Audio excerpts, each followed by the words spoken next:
All right, let's go to NDP ethics critic Charlie Angus. He joined us now to talk some more about this. Thanks for your time tonight. Thank you so much for having me. Did this catch you by surprise? Actually, no, I don't think anybody who was following this file closely was that surprised. And the one thing that I agree with the Kielburgers that this crisis was coming for some time. COVID hit their operations massively. This was a group that started out originally very grassroots, but morphed into a massive machine with multiple corporate entities around the world, multiple real estate holdings. I think none of us in Parliament had paid much attention to because it's not something that we would be normally looking at. But when the scandal hit and we began to look at them, it became really clear that this was a group that was in free fall economically. They'd fired their board of directors. There was questions about how they were operating, their ability to make all they had huge real estate holdings, which I think surprised us all. And so the deal with the government was, I think, a last-ditched attempt to call in all the political favors that they'd built over the years to try and save their organization. And once the media and people began to ask questions, it fell apart. Okay, so let's talk a little bit more about this. Do you feel that we made a misstep or a miscalculation at some point, sort of during the COVID crisis? I think what was clear in the COVID crisis is their business model, which had morphed from doing very originally grassroots stuff with young people and organizations in Africa to these big arena rallies with massive corporate sponsorship. COVID killed that because you couldn't. I mean, the Prime Minister's wife got COVID at one of their events, so they were very overextended financially, so they were reaching out to people that they knew. Minister Chagger played a huge role, Minister Bill Morneau, who they called besties.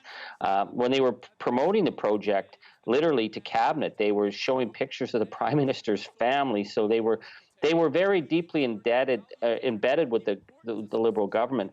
But I think their problem was that they had gone from this sort of grassroots organization to something that was really overextended, so they were looking to this we deal with the government, I think, to keep afloat. And this deal was not in the interest of the Canadian people. And so the result is what we see today. But do you think, and you had said this, that they called in their favors? Were there favors to call in?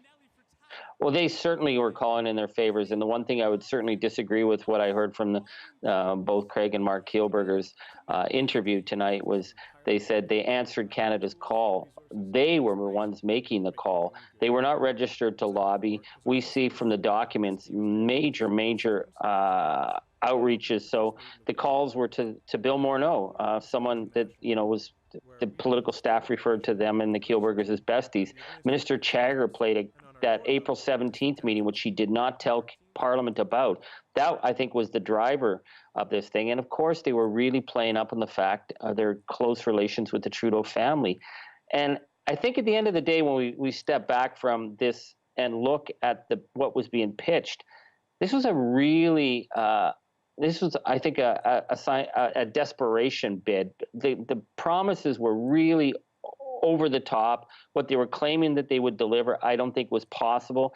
My concern is, how is it possible that the Canadian people in the middle of a pandemic, when we needed to rely on our government, that this deal got as far as it did? Because when you look at the documents that the government released, man, there's a bunch of really questionable assertions at what they were going to deliver. I think this was a group that really desperately was looking to get this big deal to happen, to keep themselves afloat, and it had failed.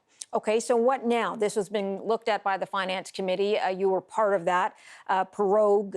You guys have been prorogued now until the end of this month. So what now for the situation and this investigation?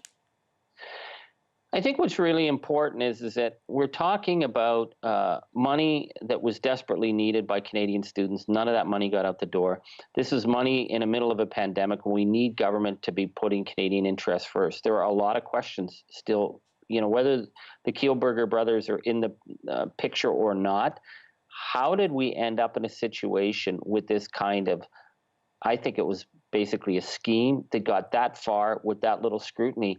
If we don't get answers on this, it's going to happen again. That's our role as parliamentarians, is to make sure that Canadians' money is being spent in a good way. In a pandemic, we are going to spend extraordinary amounts of money. We don't have a problem with that as the opposition. What we want to know is that the money is being spent in the best way possible. This was not a good plan. This was a deal that was tied so closely to the Prime Minister, to his family, to Bill Morneau, to Bill Morneau's family, to key Liberal ministers.